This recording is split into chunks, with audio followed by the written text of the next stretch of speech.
Berapa kok yang ada begitu kan? Kalau dibilang yang ada lagi kalau sama kalian aku sampai memang aku jadi aku cerita lagi.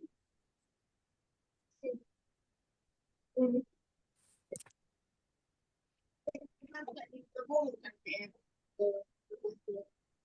ikutnya pos sama aku. Ibaratnya ternyata disambung sempat bilang lagi kayak nanti kita main pas apa misalnya ya sama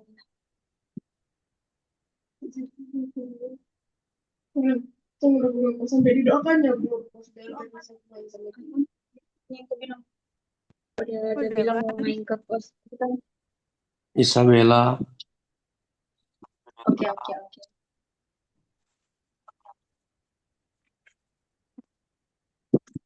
Assalamualaikum warahmatullahi wabarakatuh. Perkenalkan kami dari kelompok 3 ini mengenai nama alat dan fungsinya dalam pengukuran tanah untuk pembuatan konstruksi. Sebelumnya, perkenalkan saya Nur Hadiza. nama saya Albani Muhammad Rizky. Saya Dila Fasonianto Sembiring. Nama saya Isabella Stanggang. Dan nama saya Manumpak Sitanggang.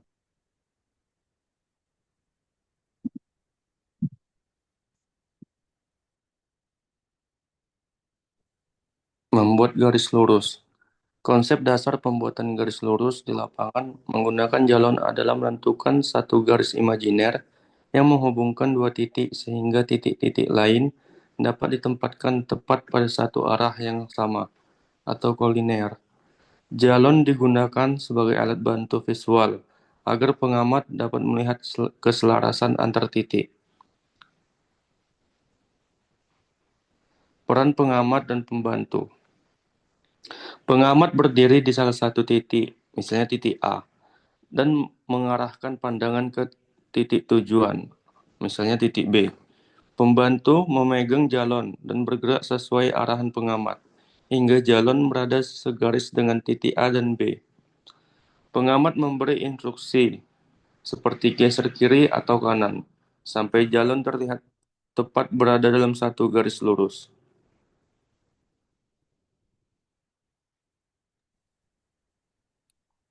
Pentingnya ketelitian penempatan jalon.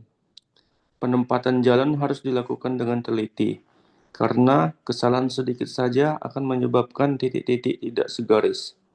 Garis yang berbentuk bisa menyimpang, sehingga hasil pengukuran jarak atau posisi menjadi tidak akurat. Ketelitian menentukan kualitas hasil survei secara keseluruhan. Jadi, kunci utama pembuatan garis lurus adalah koordinasi antara pengamat dan pembantu, serta ketelitian dalam menyelaraskan jalon, agar semua titik berada pada satu garis lurus yang benar. Penggunaan titik bantu. Kurang di lapangan kadang ada lurus tidak bisa saling kelihatan. Misalnya ada titik A dan titik D, tapi di tengahnya ada bukit yang menghalangi kedua titik ini. Nah, untuk mengatasi masalah ini biasanya digunakan titik bantu. Yang A adalah prinsip penggunaan titik bantu. Prinsipnya cukup gampang karena pada titik A itu tidak bisa melihat langsung ke titik D. Jadi, solusi yang kita lakukan itu membuat perantara yang masih bisa saling kelihatan. Dengan begitu, arah garis dari titik awal ke titik tujuannya bisa saling kelihatan dan bisa dipindahkan secara bertahap melalui titik-titik tersebut. Yang selanjutnya adalah langkah-langkah pemindahan titik bantu.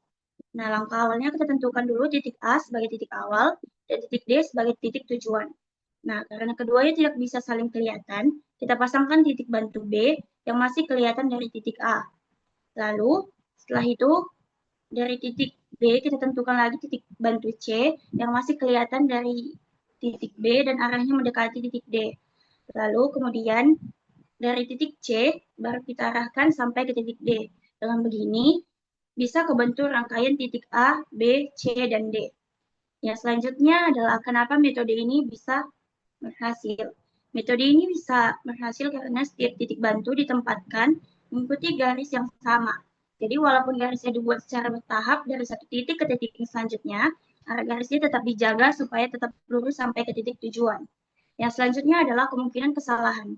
Dalam pelaksanaannya juga ada beberapa kesalahan yang bisa terjadi. Misalnya, kesalahan dalam membidik arah alat ukur, posisi titik bantu yang sedikit melenceng, kesalahan membaca alat, atau juga karena kondisi lapangan yang tidak rata atau pandangan yang kurang jelas. Nah, jadi dengan menggunakan titik bantu, kita tetap bisa menggunakan garis lurus di lapangan, walaupun antara di titik utama dan titiknya tidak bisa saling terlihat karena ada halangan bukit oleh objek lainnya. Baik, selanjutnya ada alat sifat datar. Yang pertama itu penggunaan waterpass. Alat sifat datar atau waterpass berfungsi secara utama untuk menentukan beda tinggi antara dua titik atau lebih di permukaan tanah dengan cara menciptakan garis bidik horizontal yang sejajar dengan bidang referensi. Dalam praktiknya, alat ini digunakan untuk memastikan kerataan suatu bidang konstruksi, menentukan elevasi tanah atau leveling, serta membantu proses pemetaan topografi sederhana. Dengan bantuan rambu ukur dan info, waterpass memungkinkan surveyor untuk mendapatkan data ketinggian yang akurat guna keperluan perencanaan konstruksi. Selanjutnya yaitu fungsi garis bidik, rambu ukur, dan info. Pertama ada garis bidik, yaitu garis khayal yang menghubungkan titik potong benang silang pada lensa okuler dengan pusat optik lensa objek. Fungsinya sebagai acuan horizontal yang menembak angka pada rambu ukur. Garis ini harus benar-benar vertikal alat agar hasil pembaca tidak mengalami kemiringan. Selanjutnya ada rambu ukur, di mana ini merupakan bersalah biasanya dalam sentimeter atau milimeter. Artinya sebagai alat bantu untuk mengetahui posisi titik di permukaan tanah relatif terhadap garis bidik. Angka yang terbaca pada rambu menunjukkan jarak vertikal dari permukaan tanah ke garis horizontal alat. Pentingnya rambu ini yaitu harus ditegakkan secara vertikal sempurna. Terjadi kesalahan bacaan akibat kemiringan rambu. Nah, selanjutnya itu info, yaitu tabung gelas berisi cairan dengan gelembung udara di dalamnya. Pada waterpass umumnya terdapat nifo kotak. Fungsinya sebagai indikator kerataan alat. Jika gelembung berada tepat di tengah lingkaran, berarti sumbu satu alat sudah vertikal dan garis bidik sudah horizontal. Nifo adalah kunci validasi dasar tanpa nifo yang seimbang, garis bidik tidak akan mendatar sehingga selisih tinggi yang didapat menjadi salah. Kemudian di sini ada backside, intermediate side, dan fourth side. Di sini ada backside, adalah bacaan rambu yang dilakukan pada titik yang sudah diketahui tinggi elevasinya. Biasanya titik awal atau benchmark. Fungsinya yaitu untuk menentukan tinggi garis bidik alat atau height of instrument atau HI, menjadi dasar perhitungan tinggi titik-titik berikutnya. Contoh, jika tinggi titik awal diketahui 100 meter dan bacaan BS sama dengan 1,5 meter, maka tinggi alat atau HI sama dengan 100 meter ditambah 1,5 meter sama dengan 101,5 meter. Kemudian ada intermediate site, yaitu adalah bacaan rambu yang dilakukan pada titik-titik antara setelah bacaan BS dan sebelum bacaan FS. Fungsinya yaitu untuk menentukan tinggi beberapa titik detail di antara titik awal dan titik akhir. Tidak digunakan untuk memindahkan alat, hanya untuk mengukur titik tambahan. Contoh, jika HI sama dengan 101,5 meter dan bacaan IS sama dengan 1,2 meter, jadi tinggi titiknya itu sama dengan 100,15 meter dikurang 1,2 meter, sama dengan 100,3 meter.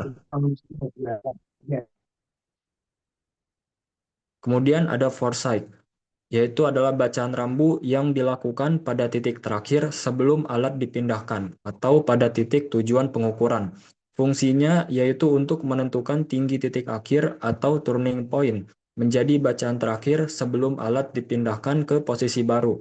Contohnya, jika HI sama dengan 101,5 meter dan bacaan FS sama dengan 1,8 meter, jadi tinggi titiknya itu sama dengan 101,5 meter dikurang 1,8 meter, sama dengan 99,7 meter. Kesimpulannya, BS sama dengan bacaan pertama pada titik yang sudah diketahui elevasinya untuk menentukan tinggi alat. IS yaitu bacaan pada titik-titik antara untuk mengetahui tinggi beberapa titik detail. FS bacaan terakhir pada titik akhir atau turning point sebelum alat dipindahkan.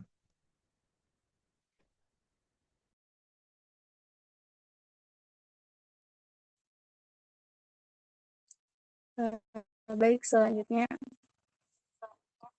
penggunaan alat ukur. Di sini ada langkah-langkah penyetelan alat sifat datar sebelum digunakan di lapangan. Pertama ada menyiapkan dan memasang tripod. Tripod didirikan di atas tanah yang stabil, kemudian kakinya diatur agar kuat dan tidak mudah bergerak. Kedua ada memasang alat sifat datar pada tripod.